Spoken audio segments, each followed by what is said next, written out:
The following is a transcript of a conversation between Matías De Stefano, referred to as me, and his higher self, referred to as I am. October 23rd, 2020. Logic and illogic. Me. The week of the physical body begins in the month of the constellation of Libra. And when I thought inside the pyramid what things we should work on today, I could see the image of a human body crossing its information from one cerebral hemisphere to the other, all the wiring of what makes us feel, think, do. It reminded me of the image I decided to put in this post. The two hemispheres of the brain, right and left, each supported by a god, that of the sun, Horus, and that of the moon, Thoth. The day and the night, the visible and the invisible. The man in the middle, receiving the blessing of both gods in the form of water of life and power, and both waterfalls crossing each other. To the left of the person is Horus, the light, the sun, logic, the visible and tangible of the external world, the objective, which from its source of energy nourishes its opposite side on the right, bathing the entire right side of man from head to toe. And to his right, Thoth, the moon, the night, the illogical, the imagination, the subjective, the internal world, the invisible and intangible, nourishing the entire left side of man with its water of life, from his head to his feet. Unlike the image of the balance that we saw in the emotional, the physical body shows the interconnectedness of the two sides in a much more practical way. They are not two opposites seeking balance between their weights, but rather two systems that are interconnected in networks, some of which depend on each other to function. The right hemisphere of the brain controls the left side of the body, while the left hemisphere controls the right side. I have learned throughout life that people interpret the right hemisphere as the illogical, the creative, the feminine, while the left is the logical, analytical, and masculine. But what really is logic and illogic? How can they be part of the same system if in their words they basically indicate that one of them implies the absence of the other? I am. Both contain the same word, logos, which comes from the Greek and means thought, idea, argument, reason, and principle. The concept ikos at the end of the word means related to. The letter I comes from in, which refers to not, the lack or negation of something. Therefore, logical is that which is related to thought and idea, while illogical is that which is not related to thought or idea. Me. And what would that be? I am. Feeling, emotion, impulse, parasympathetic and unconscious action. Me. What a far-fetched way of putting it. Wouldn't it be easier to look up the word feeling? I am. That is the word synesthetic, from the Greek synesthesis, with sensation. Logical and synesthetic. They refer to the two ways in which the universe works, by pulse and impulse. The pulse arises from an internal energy, which originates everything. That force is a perception in existence. Everything that exists does so by a pulse of perception. This idea led the ancients to the logic that everything that exists does not exist by itself without the idea of what it is. And the only thing that can give shape to that idea is logical thinking, a mind capable of generating the connection concepts until they are clear.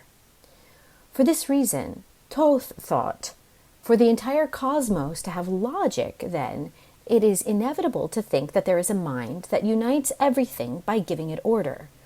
And he soon came to the conclusion that there could not be a being outside of that whole that contained the mind to give logic, since it would imply that its construction was based on another higher mental logic. That is to say, that the final point to the understanding that gives meaning and order to all existence is not a being thinking, but the thought itself. It is the mind. Me, the first universal law. I am, the only universal law. All the others are born from it. Thus, scholars of the teachings of Thoth, whom the Greeks called Hermes, began to become known as those related to the god Hermes, the Hermetics. This group was a closed circle of scholars who began to call the universe as the mind, the idea, just as Plato did when studying Hermes, the world of ideas. In Greek, this led to the understanding that everything that exists is a thought. Water is an idea. The earth is a concept. The sky is a thought. The stars are ideas. Animals are ideas. Gods are ideas. This gave rise to the concept of the Logos as a philosophical divinity. The Logos and its different logos are the ideological divinities that have given logic to existence from the mind, the pulse of creation. Me. And the impulse? I am.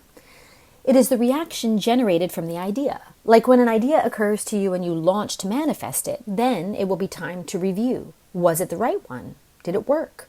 What did I get from it? Me. Integrate it. I am. And the way to do it is with sensations. Sensations are something new for the mind because the mind tries to interpret what returns to it, tries to shape it. The impulse is the reaction to the pulse of the mind, but it is something that returns in a different form, like a distorted echo in a strange and deep cavern. The mind has a hard time interpreting the feeling it has created and tries to catalog it in order to understand it. Thus, the philosophers understood that everything that was not directly from the Logos, but a sensory reaction from it, would be called in Logos, that is, illogical, the hidden, the invisible. What cannot be understood must be felt. Me, the five senses. I am. These senses give a new meaning to the mind. They allow the unit to understand its potential. Me, like someone who changes his mind after experiences, not because he understands them, but because he lived them. I am. The experience, the living to believe, is one of the basic structures between the sensory world and the mental world, between the illogos and the logos. If the universal mind was the pulse for the creation of ideas and thoughts that designed the meaning of existence, it is existence, life, that will give a new meaning to what the mind has created through impulse. Me. So the universe is mental, but it inevitably needs a physical impulse to be able to decode the mind through emotion. I am. Symbiosis. As flowers need bees to create honey, the spirit needs the body to generate soul. There is the balance of both, the connection, the divinity. Me. And why then do the two cerebral hemispheres divide the tasks between them and intertwine their functions with the body? I am. Just like the North Pole and the South Pole, with their hemispheres on the terrestrial sphere, the brain also needs a magnetic balance to balance its functions. Everything in the universe is polar in order to create. However, do you divide the planet into trees above and deserts below? Me. No, everything is interconnected. There are trees and deserts in both hemispheres. There is cold and heat in both. There are seas in both. I am. Because the division is not literal, it is subtle. Of course, in the south of the planet there is more water, more oceans, which shows you that the south embodies the right, creative hemisphere, while in the north there are more lands, which shows more of the visible, logical, left hemisphere. But both interact. Ocean currents, cold and warm, exchange information by crossing each other under the seas. This allows balance throughout the body. Thus, the distribution is balanced. That both hemispheres interact in this way generates greater capacity for reaction and coordination when moving in a physical world of third dimension. Me. In other words, when we say, "my wires crossed," to refer to when one gets crazy, in reality, the fact that the wires are crossed is the key to balance. I am. Therefore, beyond the apparent duality of our bodies, said duality does not exist in terms of connectivity. The coordination and balance that we achieve when jumping, walking, running, turning, listening, dancing, interacting with the environment, all this is thanks to the body's ability to exchange logical and illogical information. Me. So what you're saying is that logical people need illogic in order to discover the basis of their logic. I am. The key to all science is imagination. You cannot describe without imagining. You cannot develop without visualizing the non-existent. There would be no logic without sensation, without synesthesia. And on the other hand, there would be no synesthesia the illogical, the inexplicable, without the mind's ability to open up to the possibility of the sensory and strange expressing itself. For in the end, everything inexplicable is part of the imagination, and the imagination is an idea born of the logos, me. I have heard that there are people who call logos as the devil, as a macabre being that controls existence. I am. If it is what your illogic makes you feel of the logos, then you will live that aspect. The historical reason why some may know the logos as something diabolical is always the same, the church. Just as freethinkers were called heretics, magicians, and scientists were called sorcerers, priestesses and alchemists were called witches. Other religions were called pagans, and fertility ceremonies were called rites, so the Hermetics were called the devil. Obviously, their god Logos would be Satan. Me. Sure, I am. Semantics and history. Me. So in order to find balance in my life, I must understand that I live between the logical and the illogical as a way of constructing realities. I am. There is no other way. The greatest force of transformation in the world is the imagination. Imagination is the logical mind giving the illogical mind a tool to build its dream world into reality. Me.